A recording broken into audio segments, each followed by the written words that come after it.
They'd sacked me because the things I had said had been anti-Zionist. So the reason I was sacked was because I had anti-Zionist views and I expressed them. At the last minute, the university legal team decided that they were going to change their plea in court, and they were going to say that no longer did they think that they accepted. They had 3 reports which had cleared me of anti-Semitism. They no longer wanted to accept that that was the case. My barrister, Palestinian barrister, he said to her, so can you just humor me for a minute? Let's take a hypothetical example.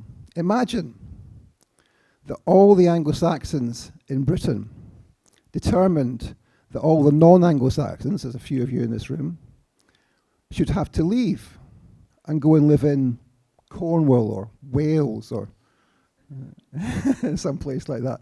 And the judge, the only non-white judge in the southwest region, not insignificant, intervenes and says, Mr. Smiller, all of the non-Anglo-Saxons, Zach says, well, okay, 75% have to leave.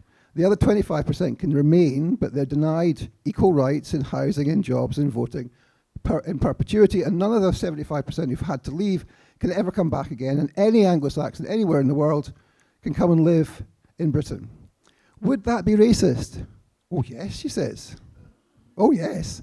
And would it be wrong for a professor to say that Anglo-Saxonism is racism and it should be ended? Oh no, it wouldn't be wrong, and you couldn't sack them for that.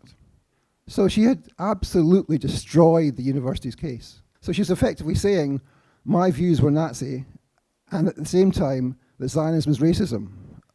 And of course those were my views, so it was very, very difficult for them. The last thing which needs to happen, it seems to me, is a process. They called it then denazification, and we call it de-Zionization now. If you look at what happened in Ireland, which became a republic in 1948, where there were many Protestants who thought of themselves as British and who didn't move to the north. But they were die-hard British people. They didn't want to become Irish. They weren't Irish, but they were left behind in the Free State, which became the Republic in 1948. But because the basis of Ulster loyalism, of Irish loyalism in the Republic had been removed, that is, the British guarantee of power, within a generation, almost all of those people thought of themselves as Irish.